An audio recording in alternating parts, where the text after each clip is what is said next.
Good morning. We are extremely pleased that you are here. It is good to come together for the purpose of co-creating. Do you agree? Yes. Are you knowing what you are wanting? That's a good thing. Being clear about what you want is so helpful. Being clear about what you want helps you to know what you're doing vibrationally. In other words, if you're clear about what you want and for some reason you are observing something that opposes it, or remembering something or believing something that is in contradiction to your desire, if your desire is focused and sharp and clear within you, then your emotional guidance system will let you know the offness of your vibrational mix. So thinking about what you want is so helpful because it helps you figure out, if you are aware of your guidance system and if you know what your emotions mean, you can feel your level of personal self-destructive opposition to your own desires. And that's so helpful because it is only your own personal opposition to your own desires that ever holds anything up or slows it down or keeps you from realizing it fully. Did you get that? In other words, no one else can affect you. Oh, well, your attention to them and your reaction to them, and therefore your vibrational response to them, which is included in your vibrational mix, certainly that does affect you, but you have so much more control over your vibrational mix than you know. And being clear about what you want is really an important first step in the stronger activation of your emotional guidance system. If someone called you on the phone and said, hello, you don't know me, I'm just calling you to tell you that I will never call you again, you would not have a strong emotional reaction to that. You'd say, okay, goodbye. But if someone you care about called you and delivered that news to you, you would have a strong emotional response to that, because your desire about your relationship with that person is being challenged by what you believe to be something that's happening in the moment. The condition of the moment and your response to it has activated a vibration within you that's in your way. Well, it seems perfectly logical that under those conditions and a lot of conditions that you would feel negative emotion, and you certainly would be justified in proclaiming your justification. We get it. When life comes to you, or it feels like it comes at you, it's really coming to you in response to your vibration. Law of attraction is bringing it to you. But when it comes to you, sometimes you feel like you need to be on the defensive because what's coming feels offensive to you. And so many humans get into a place of justification or rationalization, defensive stance, where you're trying to hold away from you the things that you do not want. But your attention to them, your observation of them, doesn't hold them away. It causes you to be an active vibrational partner. And when you are an active participant in some thought or response or reaction, knee-jerk reaction to something, now it's in your mix. And when it's in your mix, you are going to feel emotional response to what that mix is. And that is such a good thing. If someone says to you, you seem to be in a really terrible mood, what you want to say to them, my emotional guidance system is working really well, and I can feel that I'm really messing something up that matters to me a lot. They'll be shocked to hear you take responsibility for your mix.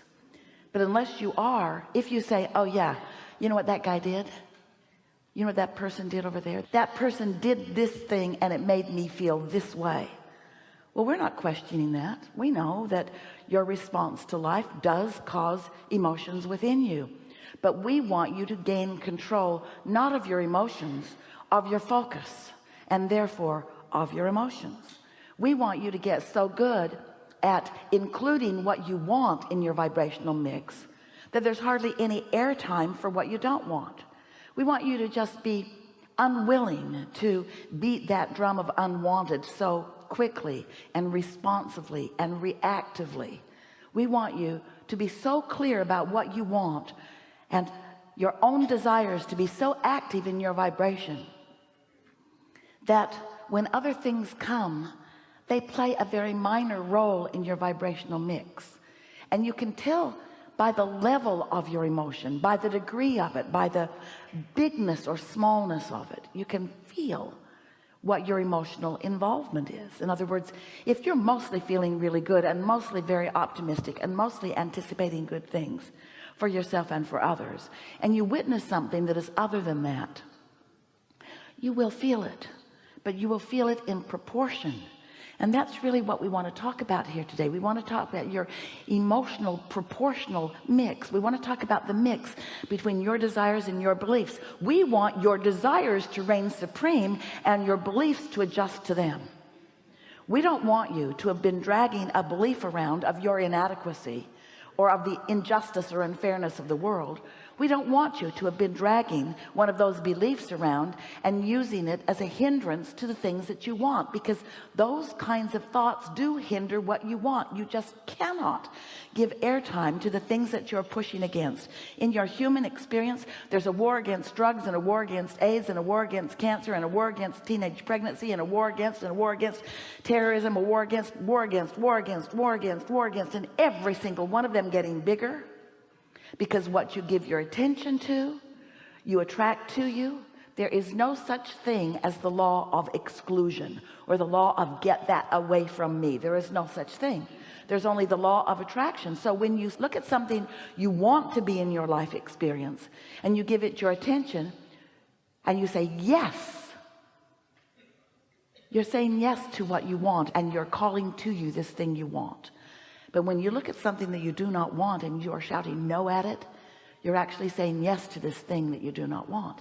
Because there's no such thing as yes and no in a vibrational universe. There's just attention to it or not attention to it. And your attention to it is always inviting it into your experience. Oh, so much to talk about. We know that you understand a lot of that. We know that your life experience is proving it to you. There's not a shred of evidence to the contrary of any of that anywhere in this universe. Not in your life experience, not in any life experience that you witness, nowhere.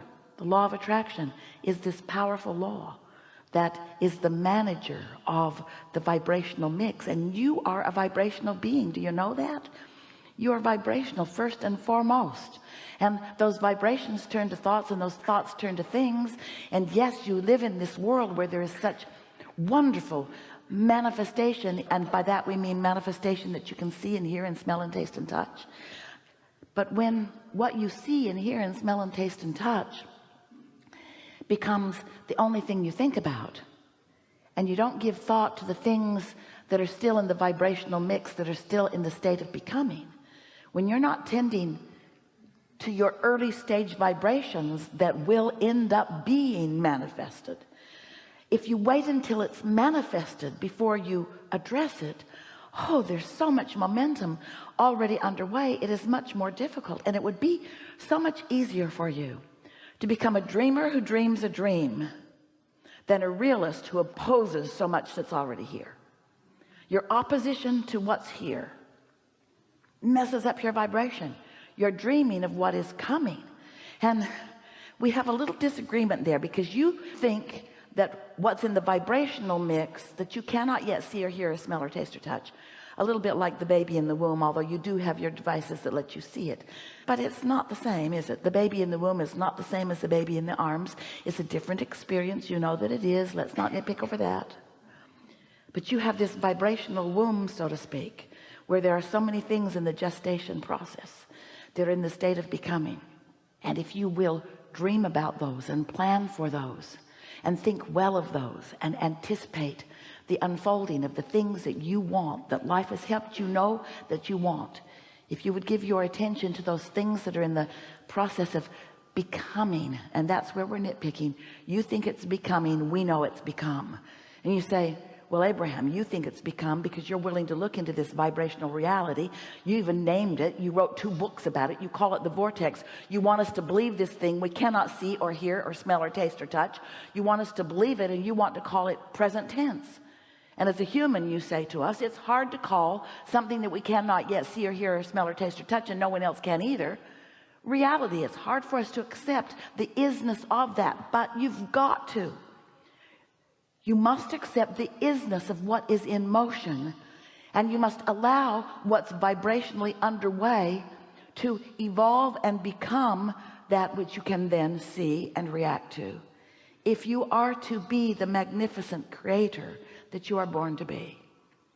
But if you are like so many humans who just want to see it and then catalog it, pigeonhole it, debate it, evaluate what you consider to be the appropriateness or inappropriateness of it, then you are